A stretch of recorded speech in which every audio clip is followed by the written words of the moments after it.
कहना चाहेंगे आप बहुत अच्छा खेली, फिल्दी गेम नहीं खेली आपने, बहुत स्टैंडर्ड अपना मेंटेन रखा आपने, बट आखिरी आखिरी में जो बॉडी शेम किया गया था आपने उस चीज़ को बराबर जवाब नहीं दिया। कहीं ना कहीं आपके फैंस और ऑडियंस को यही है कि अगर आप अपने लिए प्रॉपर स्टैंड लेकर लड़ती तो शायद से एक अलग और सना देखने मिलती लोगों को। What you have to say about that? But ma'am मुझे लगता है कि मैंने पूरी तरीके से स्टैंड लिया। इनफैक्ट पूरे 1 महीने की जर्नी में अगर आप तवज्जो देकर देखेंगे, मैंने कभी भी इतना फायर वे में आंसर नहीं किया, बट वहाँ पर मैंने किया। मैंने उनको बोला कि आप किसी को बॉडी शेम नहीं कर सकते। अरमान जी को थुलथुला बोला गया था, तब सबसे पहले मैं उनके पास गई थी बोलने के लिए कि उन्होंने आपके साथ गलत किया। और उन्होंने एक चीज़ मुझे बोली थी कि पर्सनल में मैं कभी भी किसी को डेरोगेटरी या बॉडी शेम वाले रिमार्क्स पास नहीं करता। जैसे उन्होंने मुझे बॉडी शेम वाले रिमार्क पास किया, मैं गई, मैंने स्टैंड लिया। मैंने उनको विलन ऑफ द हाउस का थप्पा दिया और मैंने उनको बोला कि आपने जो किया वो बहुत घटिया तरीन चीज़ की। मैं बोल कर आई हूँ, टैग देकर आई हूँ उनको हक से, विलन ऑफ द हाउस का। उसके बाद इनफैक्ट मुझे तो फ्रेंड्स ये बोल रहे हैं मेरे कि ये तेरा रूप हमने कभी नहीं देखा था, कि तू इतना कैसे फायर हो गया। I said of course you can't body shame a girl. एक लड़की की हाइट पे, वेट पे, कॉम्प्लेक्शन पे किसी को भी हक नहीं कि कोई किसी के बारे में इस तरीके की घटिया तरीन बातें करे, क्योंकि उससे दिखाई देता है कि उनकी तरबियत क्या है। एंड वो मैंने जो स्टैंड भी लिया तो मेरे खुद के लिए नहीं लिया था, वो हर उस लड़की के लिए लिया था जिसको इनसिक्योर फील कराया जाता है उसकी कम हाइट या उसकी शक्ल को लेकर। लेकिन आपको नहीं लगता कि अगर आप पहले से ही थोड़ी एरोगेंटली आपका रखती बिहेवियर रखती तो आज वो आपको इतनी बड़ी बात बोल कर नहीं जाते। आपने बहुत सॉफ्ट रखा अपने आप को। हाँ भले ही उन्होंने कोई भी लड़की को या लड़के को घर में कुछ भी बोला, हाँ। आपने कभी भी लोगों के बीच में आके फाइट नहीं किया। बट ये जानना चाहूंगी कि अगर आप लोगों के लिए बोलना शुरू करती तो आपके लिए आज इतनी बड़ी बात नहीं होती। मैं इस चीज़ में आपकी बात से बिल्कुल भी इत्तेफाक नहीं रखती मैम, क्योंकि इसकी वजह ये है कि कभी भी जब भी उनके किसी और के साथ इख्तिलाफ हुए, हर इंसान अपने लिए वहाँ पर खड़ा था। तो जब इंसान उसके लिए बोल रहा है तो वहाँ पे मेरा बीच में जाना कोई तुक नहीं बनता। बट जब उन्होंने मुझे भी कई दफ़े उन्होंने कई मरतबे बहुत वाहियात चीज़ें बोली, जैसे शुरू शुरू में मुझे बोला कि मैं फेक हूँ, मेरे उर्दू के लहजे के हवाले से उन्होंने कॉमेंट किया, कई मरतबे उन्होंने चीज़ें मेरे लिए अगली करने की कोशिश की। बट मैं हमेशा इस चीज़ में बिलीव रखती थी कि इंसान की आवाज़ में नहीं उसके अल्फाज में दम होना चाहिए। And I kept that. I didn't really feel the need to raise my voice, I always raise my argument. But this time जब बॉडी शेम की बात आई तब ये मैटर मुझे थोड़ा सा बड़ा लगा, क्योंकि वहाँ अगेन आई रिपीट, मैंने अपने लिए नहीं हर उस लड़की के लिए स्टैंड लिया जिसको बॉडी शेम किया जाता है। सना, जहाँ हमने देखा है साई केतन के साथ आपकी बॉन्डिंग, आपके फ्रेंडशिप काफी स्ट्रॉन्ग दिखाई दी, बट वहीं कहीं ना कहीं सना मकबूल के साथ में उनकी फाइट भी हमें देखने को मिली। जी। क्या आपको लगता है कि पास्ट में वो दोनों लबी डबी रहे होंगे जिस वजह से उनकी इतनी फाइट हो रही है? काफी अच्छी फ्रेंड्स रही हैं आप साई केतन की, तो काफी कुछ बातें पता चली होंगी आपको। पहले तो मैं आपको एक कॉम्प्लीमेंट देना चाहूँगी, आप आला दर्जे की स्क्रिप्ट राइटर बन सकती हो। मतलब आपने टकरार हुई, फिर प्यार हुआ, फिर टकरार हुआ, वो जोन बिठा दिया। नहीं यार, कहीं ने सना मकबूल ने एक्सेप्ट किया कि मैं इनके बारे में काफी जानती हूँ, उनके बिहेवियर के बारे में काफी जानती हूँ, तो कहीं ना कहीं ऑडियंस अपने माइंड के हिसाब से लगा लेते हैं अंदाजा। बट आप उनकी नहीं, मैं साई की दोस्त थी, तो साई ने हमेशा बोला है कि उनको पता थी कि सना मकबूल कौन है, बट उनको वो पर्सनली कभी नहीं जानते थे। तो यहाँ पे ये मैं आपका बबल ऐसे बर्स्ट कर रही हूँ ये बोलकर। बट हैविंग सेड दैट, हाँ उनका नोक झोंक टॉम एंड जेरी वाला बिहेवियर हमेशा से रहा है। एंड इट्स ओके ना, जब उनकी वाइब आपस में मैच नहीं होती तो नहीं होती। ऐसी मेरी भी बहुत लोगों के साथ मैच नहीं हुई, but it is like that, it is what it is. Sana, Kataria के साथ सॉल्व करके आए हो बाहर या नहीं? क्योंकि एंड तक तो कहीं ना कहीं देखा जा रहा था कि आप दोनों में अच्छी चीजें बैठ ही नहीं रही थी, तो क्या कहना चाहोगे?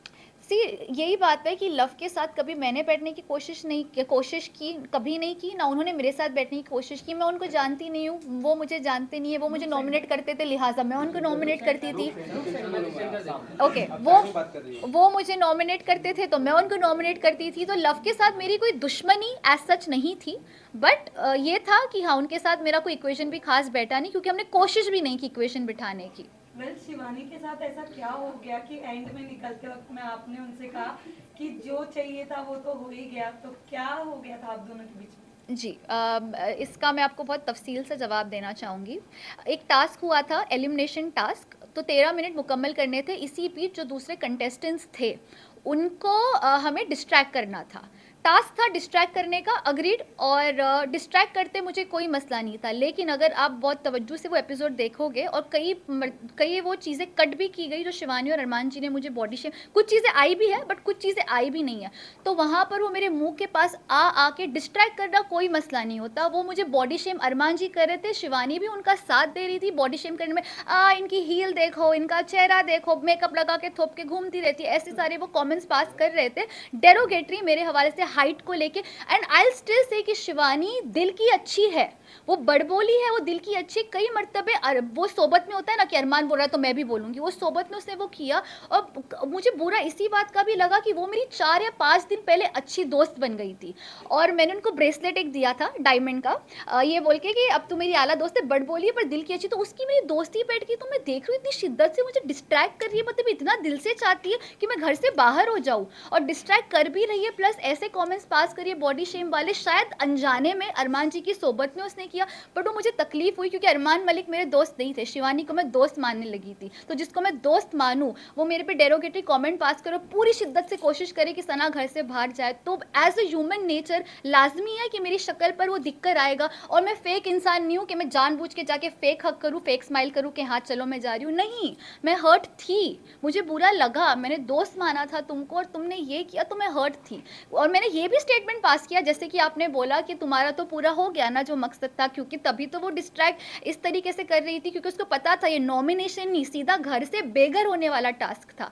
तो वह मुझे तकलीफ हुई कि दोस्त बन के तुमने मेरे साथ ये किया, तो अब तुम मेरे पास आ रही हो बाय बोलने के लिए, जब कोशिश तो तुमने पूरी की, वो भी ऐसे कमेंट्स पास करके। तो मेरा दिल टूटा था, और मैं फेक नहीं हूँ, मुझे मेरे जो दिल में वो मेरी शक्ल पे दिख जाता है। This is how Sana Sultan is. Sana, कहीं ना कहीं आपको नहीं लगता कि कहीं ना कहीं आप बाहर आई हैं तो अदनान की वजह से, क्योंकि आपका जो पार्टनर थे लास्ट गेम में, अगर वो सही तुक्का लगाए होते आप दोनों, तो अब तक आप गेम में बनी हुई होती। अगर दूसरे कोई अनदर घर के पार्टनर आपके रहते तो आपको क्या लगता है? नहीं, मैं इस बात पे इत्तेफाक नहीं रखती, बिकॉज मुझे लगता है वो मुकद्दर का खेल है, वो जो होना था वो हुआ, हमने कोशिश पूरी की।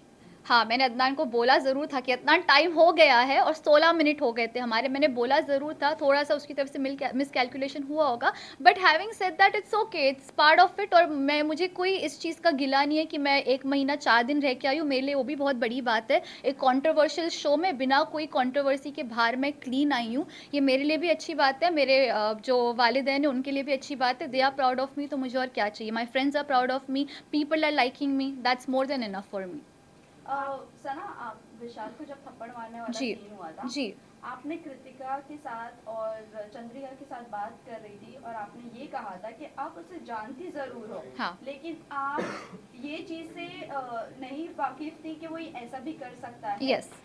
तो क्या आपको नहीं लगा कि ये आपका दोस्त है, आप उसको अगर इतने साल से जानती हो तो एक बार स्टैंड ले लेना चाहिए था थप्पड़ मारने वाले सीन मैम, में? मैंने एग्जैक्टली ये चीज़ किया, इसको स्टैंड लेना ही बोलते हैं। जब उन्होंने ये चीज़ मुझे बोली, मैंने उनको बोला यार मैं विशाल को, ये एग्जैक्टली मेरा जुमला था, बेशक एपिसोड जाके देख लीजिएगा, क्योंकि जब इंसान सच बोलता है तो उसको याद रखने की ज़रूरत नहीं कि उसने क्या बोला था। मैंने एग्जैक्टली ये बोला था कि यार मैं विशाल को 5 साल से जानती हूँ, हमको एक ही एजेंसी मैनेज करती है, मैंने ज़िंदगी में कभी नहीं देखा कि इसने किसी के ऊपर ऐसे कॉमेंट पास किया। मैं खुद भी शौक थी, लेकिन मुझे नहीं लगता ये ऐसा है, लेकिन मेरा मुंह ये बोल के चुप कराया गया, जो ठीक भी था। उन्होंने ये बोला कि यार जब लव वो वाकई में खुद मौजूद था, उसका फ्रेंड जिसके साथ वो 24 घंटे उठता बैठता है, जब वो खुद ये चीज़ का एतराफ़ कर रहा है, ये चीज़ कन्फेस कर रहा है कि हाँ कि विशाल ने इसको गलत वे में बोला, तो मैं किस मुंह से बोलती मैम, जब जो वाकई में वो खुद ही मौजूद थे। लव कटारिया, लव खुद बोल रहे कि लव चाहते तो बोल सकते थे कि उसने गलत वे में नहीं बोला, बट जब लव खुद कह रहे कि विशाल ने जो बोला गलत वे में, तो मैं किस मुंह से स्टैंड लूँ। तो भी मैंने बोला कि यार मैंने तो आज तक नहीं देखा उसका, ये मुझे नहीं लगता है कि ऐसा है, बट अगर वही मुझे चंद्रिका जी भी कृतिका भी, लेकिन लव बोल रहा है, लव बोल रहा है, मैंने कहा अब लव बोल रहा है, लव बोल रहा है, तो फिर अब पता नहीं क्या हुआ होगा। अभी आपका क्या थॉट है विशाल को लेकर? क्या आपको क्लियर हुआ है कि उसने ऐसी कुछ कमेंट नहीं किया था? तो जब पायल जी आई थी तब यही सिचुएशन थी कि लव ने एतराफ़ किया था कि ये हुआ। फिर जब विशाल के पेरेंट्स आए तो उन्होंने आके ये बोला कि उसने इस तरीके से नहीं बोला, और तब विशाल में भी थोड़ा एतमाद और मुझ में भी आया कि शायद फिर इसको गलत तरीके से दर्शाया गया। सो हैविंग सेड दैट, विशाल के लिए रिस्पेक्ट है, मे भी उसको गलत वे में लिया गया होगा, मैं भी इस चीज़ पे बिलीव करना चाहूँगी। I would want to believe that. Last set of 2 questions है। आपको जानना चाहूंगी एज अ गर्ल, जिस तरीके से रणवीर जी कमेंट पास कर रहे हैं सना मकबूल पे कि बहुत सेल्फिश है, बहुत चुड़ैल है, गंदी एक्सेट्रा एक्सेट्रा काफी ज्यादा वीडियो में वायरल हो रहा है वो क्लिप। जी। तो आपके अकॉर्डिंग मैं जानना चाहूंगी सना सुल्तान कैसी है, उनके मतलब सच में वो सेल्फिश हैं? सना मकबूल। या सना मकबूल। सना मकबूल देखो, सना मकबूल की एक बहुत आला तरीन बात है जिसको मैं जेन्युइनली दिल से सल्यूट करती हूँ। वो कहती है कि मैं सेल्फिश हूँ, मैं ट्रॉफी जीतने आई हूँ, मैं दोस्त बनाने नहीं आई हूँ। ये उनका स्टेटमेंट है। जब वो खुद लड़की एक्सेप्ट कर रही है कि वो ऐसी है तो वो है, पर रणवीर जी को हक नहीं बनता कि वो किसी के बारे में घटिया तरीन चीज़ें बोले और कुछ ऐसे डेरोगेटरी कमेंट पास करे। उसके लिए इख्तिलाफ है। सना मकबूल ही नहीं, किसी लड़की या किसी लड़के के ऊपर भी आपको हक नहीं बनता कि आप किसी की निजी ज़िंदगी पे इस तरीके का कमेंट करें, क्योंकि आप एक पब्लिक फिगर हो, आप एक पब्लिक प्लेटफॉर्म पर हो जहाँ पे करोड़ों लोग देखते हैं, लोग आपको एज ए इंस्पिरेशन देखते हैं। तो आप अगर ये करोगे तो ये गलत भी हो सकता है। सो इस चीज़ पर मैं सपोर्ट नहीं करती रणवीर जी को। ठीक है, फाइनल क्वेश्चन। लेकिन सना, आपको क्या लगता है कि जो अरमान मलिक जिस तरीके का बिहेव कर रहे घर में, विशाल के साथ पहले थप्पड़ वाला सीन हुआ, फिर आपके अगेंस्ट बोलना, जी। बॉडी शेमिंग करना, फिर बाद में उनका अदनान के साथ भी झड़प हो गई थी, कहीं ना कहीं फाइटिंग तक जा रही थी बात, तो आपको ऐसा लगता है कि वो जानबूझकर ये सब कर रहे, फिर भी वो नॉमिनेट नहीं हो रहे, फिर भी उनका एलिमिनेट नहीं हो रहे?